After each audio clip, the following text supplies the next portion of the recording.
Om Swastiastu. Perkenalkan, nama saya Abraham Rafiko Faridjana Boru. Saya prodi di 3 Akuntansi 2017. Ingin mempresentasikan karya ilmiah saya yang berjudul Analisis Rasio Keuangan pada Perusahaan Pengembang Properti Terdampak Pandemi COVID-19 pada studi kasus PT Pujiadi Prestik Tbk, PT Sumarekon Agung Tbk, dan PT Agung Podomoro Land Tbk. Latar belakang saya mengambil judul karya ilmiahnya adalah yang pertama, ada beberapa poin yang saya ambil, yaitu mengetahui bagus tidaknya kinerja perusahaan, terutama pada perusahaan pengembang properti ini. Tujuannya sendiri untuk yang kedua adalah tujuannya sendiri untuk mengetahui kondisi keuangan perusahaan dengan memperhatikan beberapa nilai rasio dari tingkat likuiditas, rentabilitas, profitabilitas, aktivitas usaha, dan penilaian pasar. Lalu yang ketiga adalah dengan situasi pandemi COVID-19 yang melanda dunia saat ini menjadi sebuah malapetaka bagi banyak perusahaan, yaitu pada salah satunya di bidang pengembang properti. Dilansir pada tempo.com 10 tanggal 10 Januari 2021, penjualan pengembang properti subsektor perumahan menurun mencapai 50 hingga 60%. Dan sektor proletarnya juga mengalami penurunan sampai 95%. Tentu saja ini menyebabkan perusahaan pengembang properti mengalami keterpurukan yang cukup signifikan.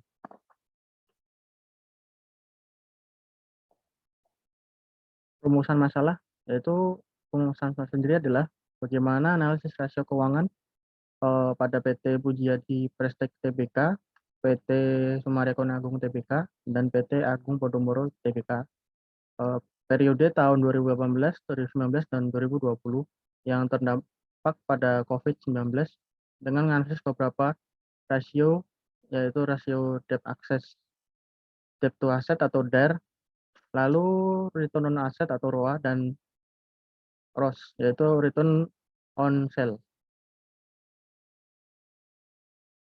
Lalu tujuan penelitian sendiri adalah untuk melakukan analisis keuangan terhadap beberapa rasio di PT Pujiadi Prestek Tbk, PT Sumarekon Agung Tbk, dan PT Agung Podomoro Land dengan membandingkan data laporan keuangan tahun 2018 hingga 2020 hingga selama pandemi COVID-19.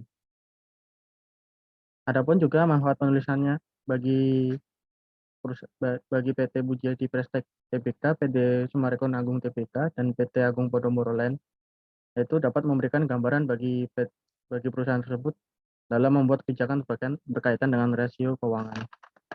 Lalu bagi Fakultas Ekonomi UNJ diharapkan dapat memberikan informasi pengembangan ilmu pengetahuan khususnya dalam analisis laporan keuangan maupun penulisan. Ini hanya beberapa rasio keuangan yang diteliti. Bagi peneliti selanjutnya adalah penelitian ini dapat diharapkan menjadi sumber referensi penilaian khususnya bagi yang berkaitan dengan analisis rasio keuangan perusahaan. Lalu untuk kajian teoritis sendiri, laporan keuangan adalah laporan yang menggambarkan posisi keuangan dari suatu proses akuntansi selama periode tertentu yang digunakan sebagai alat komunikasi bagi pihak-pihak yang berkepentingan, menurut Suteja tahun 2018. Lalu tujuan laporan keuangan sendiri itu, menurut PSHK nomor 1, revisi tahun 2017, menyatakan bahwa tujuan laporan keuangan adalah menyediakan informasi yang menyangkut posisi keuangan, posisi kinerja, dan perubahan posisi keuangan suatu perusahaan yang bermanfaat bagi sejumlah besar pengguna dalam pengambilan keputusan ekonomi. Pengguna laporan keuangan sendiri itu mulai dari investor, karyawan, lalu pemberi pinjaman, pemasok, pelanggan, dan pemerintah tentunya. Lalu kita masuk ke dalam kinerja keuangan. Itu adalah suatu analisis yang dilakukan untuk melihat sejauh mana perusahaan telah melaksanakan dengan menggunakan aturan pelaksanaan keuangan secara baik dan benar menurut FAKMI tahun 2018. Kinerja keuangan sendiri dapat diukur dengan menggunakan analisis rasio keuangan. Nah, analisis rasio keuangan sendiri adalah alat analisis yang digunakan oleh perusahaan untuk menilai kinerja keuangan berdasarkan data perbandingan masing-masing pos keuangan yang terdapat dalam laporan keuangan. Lalu rasio itu terbagi ada 6 jenis menurut Kashmir tahun 2018, yaitu yang pertama adalah rasio likuiditas, lalu yang kedua adalah rasio solvabilitas, ketiga rasio aktivitas, keempat rasio profitabilitas, kelima rasio pertumbuhan, keenam rasio penilaian. Berdasarkan rasio-rasio yang disebutkan di atas, saya sendiri dapat disimpulkan bahwa jenis-jenis rasio keuangan berbeda-beda sesuai dengan kegunaan masing-masing tiap perusahaan. Lalu saya sendiri mengambil rasio solvabilitas, yaitu adalah kemampuan perusahaan untuk mengukur seberapa besar aktiva perusahaan yang dibiayai dengan hutang atau kemampuan perusahaan untuk membayar seluruh kewajiban yang ditanggung oleh perusahaan baik jangka pendek maupun jangka panjang menurut Kashmir tahun 2017. Lalu tujuannya sendiri dengan adanya rasio solvabilitas itu adalah yang pertama adalah untuk mengetahui posisi perusahaan terhadap kewajiban kepada pihak lainnya, kreditur misalnya. Lalu yang kedua, untuk menilai kemampuan perusahaan dalam memenuhi kewajiban yang bersifat tetap seperti anjuran pinjaman dan bunga. Lalu yang ketiga adalah untuk menilai seberapa besar aktiva perusahaan dibiayai oleh hutang. Nah, di sini rasio solvabilitas sendiri juga ada metode pengukurannya. Itu dikelompokkan sebagai berikut. Yang pertama adalah debt to asset ratio atau DAR. Yang kedua, debt to equity ratio atau DER. Ketiga adalah long term debt to equity ratio. Keempat, term interest earned. Kelima, fixed charge cover. Dalam pengertian ini, saya mengambil rasio solvabilitas dengan pengukuran debt to asset ratio yang dapat digunakan untuk mengukur seberapa besar aktiva perusahaan yang dibiayai oleh utang atau seberapa besar utang perusahaan yang terhadap pengelolaan aktiva. Berikut ini adalah rumus yang digunakan untuk menghitung debt to asset ratio. Berikutnya saya mengambil rasio profitabilitas. Itu adalah rasio yang digunakan untuk mengukur kemampuan efektivitas perusahaan secara keseluruhan yang ditunjukkan oleh besar kecilnya keuntungan yang diperoleh dalam hubungan dengan penjualan maupun investasi menurut Irham Fahmi tahun 2015. Lalu tujuannya sendiri dengan adanya rasio profitabilitas itu yang pertama adalah mengetahui besaran laba yang diperoleh dalam satu periode tertentu. Kedua, untuk membandingkan posisi laba perusahaan tahun sebelumnya dengan tahun sekarang. Ketiga adalah untuk mengukur perkembangan laba dari waktu ke waktu. Nah, di sini metode pengukuran rasio profitabilitas itu ada beberapa macam menurut Kashmir tahun 2016. Yang pertama ada gross profit margin, lalu yang kedua net profit margin, ketiga return of asset ratio, keempat return of equity ratio, kelima return of sales ratio, keenam return of capital employed, ketujuh return of investment, ke-8 adalah earning per share.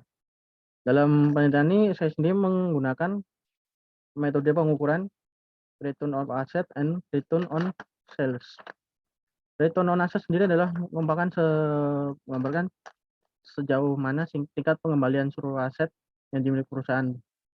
Dan berikutnya adalah rumus untuk menghitung return on asset. Untuk return of sales itu adalah rasio yang mengukur seberapa efisiennya sebuah perusahaan dalam menghasilkan laba dari penjualannya. Berikut ini adalah rumus untuk menghitung return of sales. Lalu tempat dan waktu yang saya gunakan dalam penelitian ini adalah yaitu dengan mengakses dari websitenya idx.co.id guna untuk memperoleh laporan keuangan tahunan perusahaan milik PT Pujiadi Prestige Tbk, PT Summarecon Agung Tbk, dan PT Agung Podomoro Land Tbk. Lalu metode penelitian yang saya gunakan adalah dengan menggunakan metode deskriptif dengan pendekatan kuantitatif. Selanjutnya pada deskripsi kasus sendiri, yaitu saya melakukan studi kasus pada 3 perusahaan ini, yaitu Bujadi Prestek Tbk, PT Summarecon Agung Tbk, dan PT Agung Podomoro Land Tbk. Ketiga perusahaan tersebut bergerak di bidang pengembangan properti. Tentunya juga dengan adanya pandemi COVID-19 yang melanda Indonesia menjadi ancaman dalam berbagai sektor, masuk dari sektor properti. Serta menurunnya penjualan di sektor properti berimbas pada laba perusahaan yang ikut merosot anjlok, yang akan berakibat pada kerugian perusahaan. Selanjutnya saya masuk ke dalam analisis kasus. Dapat dilihat bahwa pandemi COVID-19 sangat memoris terhadap penjualan segi sektor properti. Ditambah dengan prediksi waktu yang tidak lama untuk memulihkan kembali. Penurunan penjualan sama dengan menunjukkan menurunnya kinerja perusahaan. Untuk mengetahui sejauh mana kondisi keuangan perusahaan atau kinerja perusahaan dapat diukur dengan menggunakan rasio keuangan yang sudah tadi saya sebutkan di bab 2 tadi. Lalu yang pertama adalah saya menggunakan metode pengukuran dari rasio solvabilitas, yaitu debt to asset ratio. Nah, di sini saya menghitung sini saya melihat dari laporan keuangannya. Pada posisi laporan keuangannya dari PT Bujadi Prestek Tbk dari 2018 sampai 2020, file yang disajikan di atas, yang saya sajikan ini, dapat dilihat bahwa aset lancar PT Bujadi Prestek bersifat fluktuatif, di mana 2018 dia memiliki aset lancar senilai 153 miliar dan mengalami kenaikan pada 2019 sebesar 257 miliar. Lalu pada 2020 dia mengalami penurunan nilai aset dengan mencapai 239 miliar. Lanjut di sini juga di mana kita melihat dari aset tidak lancarnya pun juga bersifat fluktuatif. Di mana tahun 2018 dia memiliki aset tidak lancar senilai 336 M atau maksudnya miliar. Lalu mengalami penurunan pada tahun 2019 dengan nilai sebesar 281 miliar. Kemudian tahun 2020 dia mengalami kenaikan aset sebesar 282 miliar. Berikutnya adalah laporan keuangan bagian liabilitas punya milik PT Bujadi Prestek Tbk. Bahwa di sini liabilitas perusahaan terus mengalami kenaikan setiap tahunnya. Pada tahun 2015 dia memiliki liabilitas senilai 151 miliar. Lalu mengalami kenaikan tahun 2019 menjadi 198 miliar.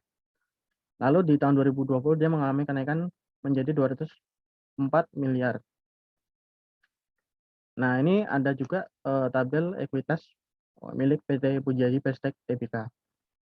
Nah, di sini dijelaskan bahwa PT Bujadi Prestek Tbk bersifat fluktuatif, di mana tahun 2018 dia memiliki ekuitas senilai 338 juta dan mengalami kenaikan tahun 2019 sebesar 341 miliar.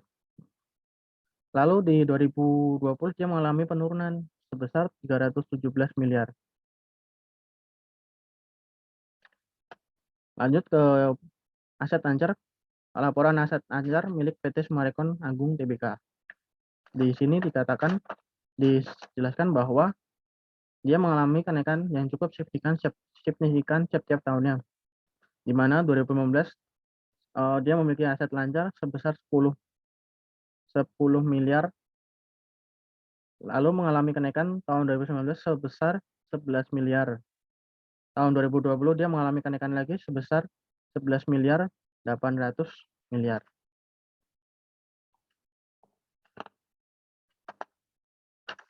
Lanjut kita masuk ke dalam ke laporan aset tidak lancarnya milik Summarecon Agung Tbk.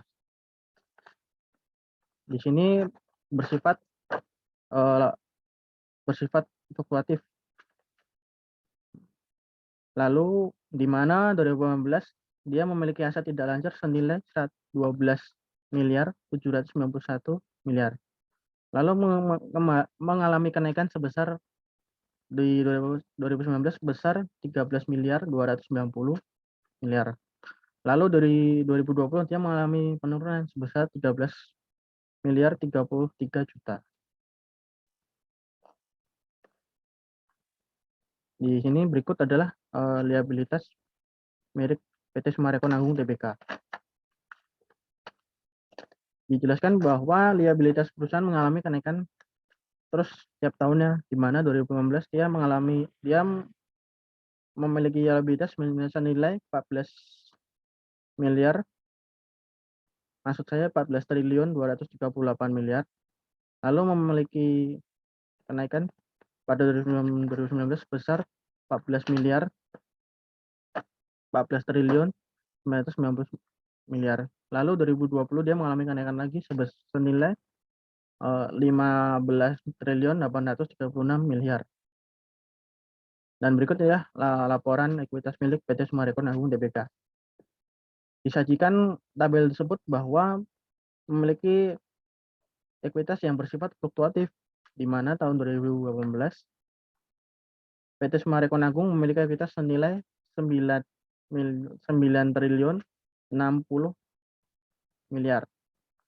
Dan terjadi kenaikan lagi pada 2019 dengan nilai ekuitas sebesar 9 triliun 451 miliar. Lalu 2020 dia mengalami penurunan nilai sebesar 9 triliun 85 miliar. Dan berikut ini adalah aset lancar milik PT Agung Podomoro Land. Disajikan di tabel ya, di atas bahwa asetnya 2018 dia memiliki sebesar 8 triliun 275 miliar. Lalu di 2019 dia mengalami penurunan aset lancarnya sebesar 8 triliun 170 miliar. Lalu dari 2020 dia mengalami kenaikan sebesar menjadi 11 triliun 676 miliar. Selanjutnya itu aset tidak lancar milik PT Agung Podomoro Land. Di sini disajikan tabelnya bahwa mengalami penurunan setiap tahunnya. Pada tahun 2015 PT Agung Podomoro Land memiliki aset tidak lancar sebesar 21 triliun 308 miliar. Lalu 2019 dia mengalami penurunan lagi sebesar 21 triliun 289 triliun. Lalu di 2020 dia mengalami penurunan lagi sebesar 18 triliun 714 miliar. Berikutnya adalah tabel liabilitas milik PT Agung Podomoro Land. Berdasarkan tabel yang disajikan, dapat dilihat bahwa jumlah perusahaan bersifat fluktuatif, di mana tahun 2018 dia memiliki liabilitas senilai 17 triliun 454 miliar dan mengalami kenaikan pada tahun 2019 senilai 14 triliun 990 miliar. Lalu dia mengalami kenaikan lagi menjadi maksud saya mengalami penurunan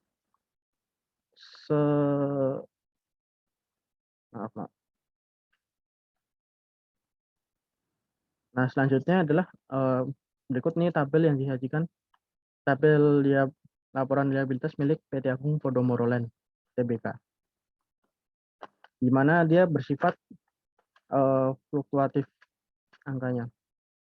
Di mana tahun 2018 dia memiliki liabilitas nilai 17 triliun 454 miliar. Lalu dia mengalami penurunan sebesar di 2019 sebesar 14 triliun 990 miliar. Kemudian di tahun 2020 ia mengalami kenaikan menjadi senilai 15 triliun 836 miliar. Selanjutnya, ekuitas milik PT Agung Podomoro Land. Berdasarkan tabel yang disajikan di atas, dapat dilihat bahwa ekuitasnya mengalami bersifat fluktuatif, di mana 2018 ia memiliki ekuitas senilai 12 triliun 128 miliar. Lalu di 2019 dia mengalami kenaikan sebesar 12 triliun 835 miliar. Kemudian di tahun 2020 dia mengalami penurunan senilai 11 triliun 335 miliar. Dan berikutnya lah perhitungan debt to asset ratio dari masing-masing ketiga perusahaan selama 3 tahun. Tabel analisis perhitungan di atas dapat disimpulkan bahwa PT Pujiaji Prestek Tbk dari 3 tahun pengukuran DAR menunjukkan kenaikan, sedangkan milik PT Agung Podomoro Land dan PT Summarecon Agung mengalami bersifat fluktuatif. Berdasarkan teori tersebut, dijelaskan bahwa PT Pujiaji Prestek dalam 3 tahun TR memiliki rasio sebesar 0,3563 atau sebesar 35%. Aset yang dimiliki PT Pujiaji Prestek dibiayai oleh hutang. Lalu untuk PT Agung Podomoro Land dari 3 tahun pelaporan memiliki rasio sebesar 0,5935 atau sebesar 59% dari aset yang dimiliki perusahaan dibiayai oleh hutang. Lalu untuk PT Summarecon Agung maksudnya TBK, hasil perhitungan 3 tahun pelaporan memiliki tingkat rasio sebesar 0,7911 atau sebesar 79% aset yang dimiliki perusahaan adalah oleh hutang. Lalu di sini menurut teori debt to asset ratio atau DAR, bagi suatu perusahaan tinggi maka semakin tinggi rasio perusahaan menyelesaikan kewajibannya, begitu pula sebaliknya. Berdasarkan perhitungan debt to asset ratio di atas disebutkan bahwa PT Summarecon Agung maksudnya TBK memiliki risiko yang paling tinggi dalam melunasi kewajibannya sehingga memiliki risiko gagal bayar dalam hutang perusahaan. Dan untuk memiliki tingkat risiko paling rendah dalam melunasi kewajiban adalah milik PT Pujiaji Prestek Tbk. Selanjutnya saya akan menjelaskan perhitungan return on asset ratio atau RAR. Nah, di sini tersaji dari beberapa laporan keuangan 3 perusahaan properti dari PT Pujiaji Prestek Tbk, PT Summarecon Agung Tbk, dan PT Agung Podomoro Land Tbk. Di sini dilihat dari laporan laba ruginya. Laba ruginya sebagai berikut. Lalu ini adalah laporan laba rugi milik PT Pujiaji Prestek Tbk. Dari tabel yang disajikan di atas dapat dilihat bahwa laba rugi PT Pujiaji Prestek mengalami penurunan laba bahkan hingga mengalami kerugian yang besar, di mana 2018 PT Pujiaji Prestek Tbk memiliki laba senilai 5 miliar 726 juta. Lalu mengalami penurunan di tahun 2019 sebesar 4 miliar 343 juta. Kemudian 2020 dia mengalami kerugian yang cukup besar, yakni senilai 23 miliar 445 juta. Lalu di milik PT Summarecon sendiri, laporan laba ruginya dia bersifat dia juga mengalami laba penurunan tiap tahunnya, di mana 2018 PT Summarecon memiliki laba senilai 690 miliar 623 juta di tahun 2018-nya. Lalu di 2019 dia mengalami penurunan laba lagi sebesar 613 miliar 20 juta. Di 2020 dia mengalami penurunan yang cukup besar meskipun tidak rugi dengan nilai 245 miliar 909 juta rupiah. Berikutnya ini adalah laporan laba rugi milik PT Agung Podomoro Land. Berdasarkan tabel yang disajikan di atas, dapat dilihat bahwa PT Agung Podomoro Land selalu memperoleh laba setiap tahunnya, meski labanya bersifat fluktuatif tiap tahunnya, di mana 2018 dia memiliki laba senilai 205 miliar 780 juta. Lalu di 2019 dia mengalami penurunan sebesar 120 miliar 811 juta.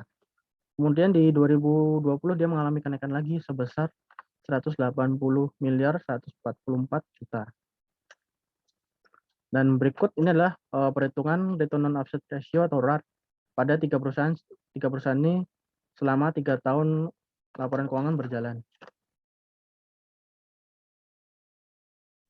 Dari tabel yang disimpulkan di atas bahwa PT Pujadi Prestek Tbk dari 3 tahun pengukuran return on asset ratio memiliki rata-rata sebesar minus 0,1431 atau sebesar minus 14%. Lalu untuk PT Agung Podomoro Land memiliki perhitungan rasio selama 3 tahun laporan keuangan memiliki rata-rata sebesar 0,0057 atau sebesar 0,57%. Lalu untuk PT Sumarekon Agung Tbk memiliki rata-rata sebesar 0,0424 atau 4,24%.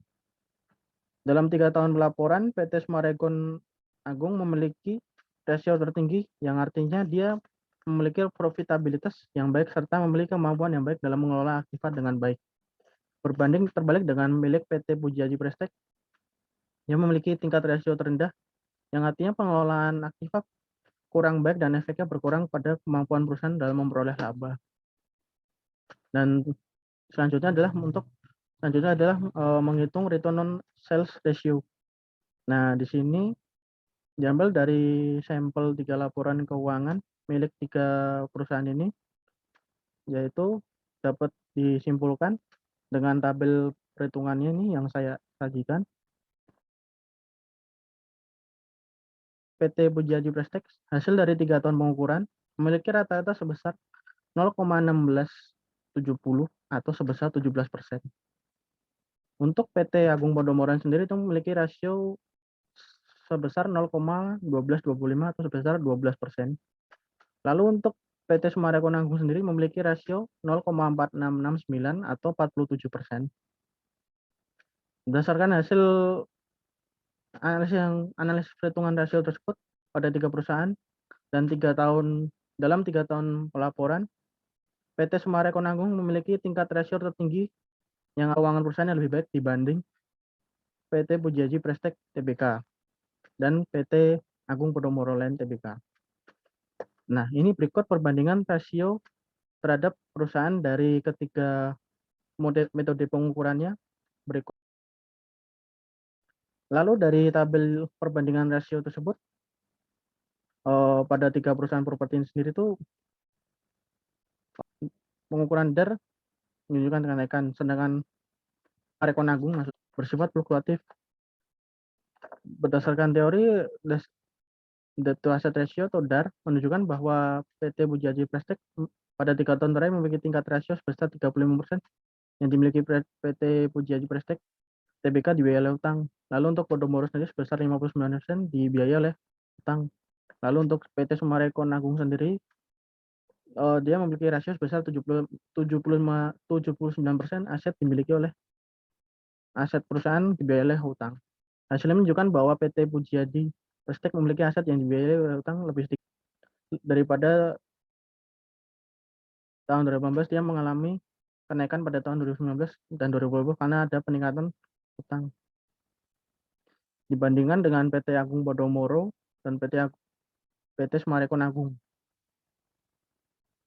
Selanjutnya untuk rasio metode return of asset pada PT Pujadi Prestek dari hasil 3 tahun pengukuran, dia memiliki rata-rata sebesar 14%.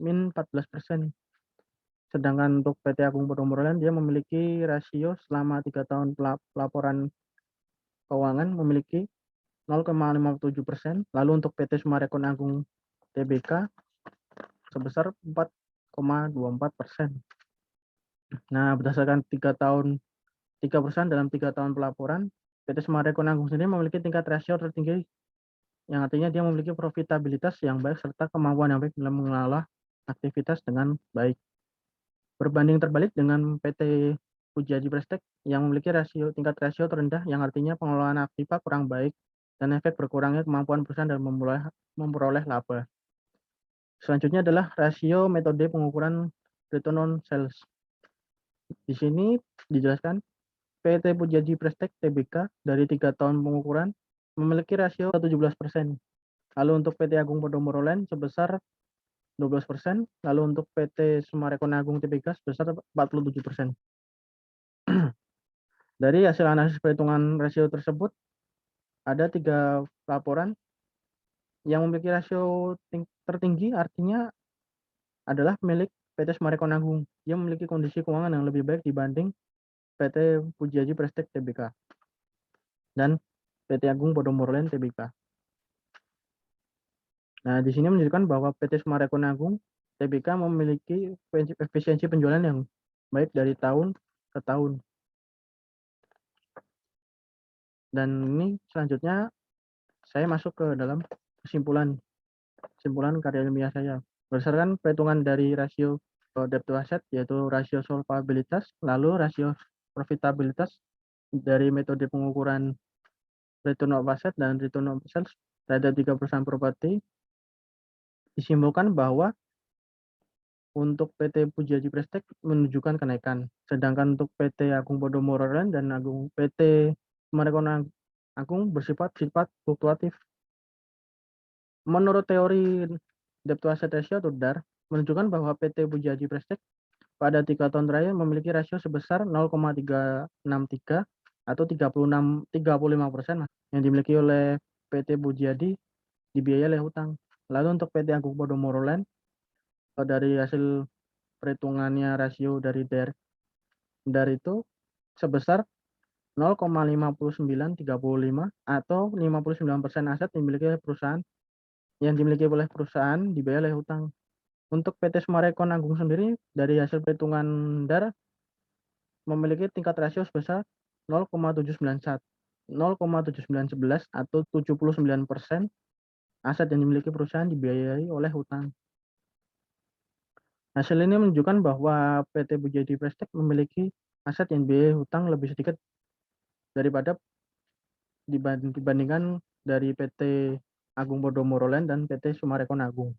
Selanjutnya untuk return on asset dari PT Pujiaji Prestek disimpulkan bahwa dia memiliki rasio sebesar 0,1431 atau min 14%, di mana dia lalu untuk dari PT Agung Podomoro Land dia memiliki rasio 0,00557 atau 0,57%. Lalu untuk PT Summarecon Agung Tbk memiliki rata-rata sebesar 0,0424 atau 4,24%. Berdasarkan hasil analisis perhitungan rasio tersebut pada 3 perusahaan dalam 3 tahun laporan, PT Summarecon Agung Tbk memiliki rasio yang tertinggi, artinya dia memiliki rasio profitabilitas yang baik serta memiliki kemampuan yang baik dalam mengelola aktiva dengan baik. Berbalik dengan PT Pujiaji Prestek yang memiliki rasio profitabilitas yang terendah. Lalu kesimpulan yang saya ambil dari return of sales atau ROS milik PT Pujiaji Prestek Tbk dari 3 tahun hasil 3 tahun laporan keuangan, dia memiliki rasio rata-rata sebesar 0,1670 atau 17%. Untuk PT Agung Podomoro Land berdasarkan perhitungan rasio dalam 3 tahun pelaporan memiliki rasio sebesar 0,1225 atau 12%. Lalu untuk PT Summarecon Agung Tbk memiliki rasio sebesar 0,4669 atau 47%. Berdasarkan hasil analisis rasio tersebut pada 3 perusahaan dalam 3 tahun pelaporan, PT Summarecon Agung Tbk memiliki rasio tertinggi, yang artinya dia memiliki kondisi keuangan pada sisi penjualan lebih baik daripada PT Bujadi Prestek dan PT Agung Podomoro Land. Dari PT Summarecon Agung sendiri itu dia memiliki efisiensi penjualan yang baik dari tahun ke tahun. Dengan adanya efisiensi penjualan yang baik, maka perusahaan dapat meningkatkan keuntungan karena penjualan produk berada dalam tingkat yang menaik. Berikutnya adalah saran yang saya beri sebagai masukan saya sendiri. Yang pertama adalah perusahaan properti khususnya di bidang sewa dapat menurunkan harga sewa apartemen dan hotel dengan memberikan promo-promo yang menarik yang dapat membuat target pasar tertarik agar perusahaan tetap dapat menutup expense atau beban yang tetap terjadi dan dapat mengurangi angka kerugian. Lalu yang kedua, perusahaan properti dapat menurunkan harga jual rumah jika diperlukan dengan menjual harga pokok penjualan HPP. Memang membuat perusahaan tidak memiliki margin, namun itu merupakan strategi agar produk tetap laku terjual. Perusahaan properti memberikan, lalu ketiga adalah perusahaan properti memberikan kemudahan pembayaran seperti melakukan balloon payment, di mana down payment biasanya 20% sampai 30% dapat dibayarkan dalam waktu 24 bulan untuk perumahan dan 48 60 bulan maksudnya pada apartemen. Perusahaan harus menjaga cash flow dan efisiensi di era pandemi COVID-19 ini. Hal ini dapat dilakukan dengan cara mengurangi biaya perusahaan dan efisiensi dapat dilakukan dengan menunda proyek yang membutuhkan dana besar serta memprioritaskan proyek yang segera bisa dijual. Proyek yang bisa segera dijual maksudnya.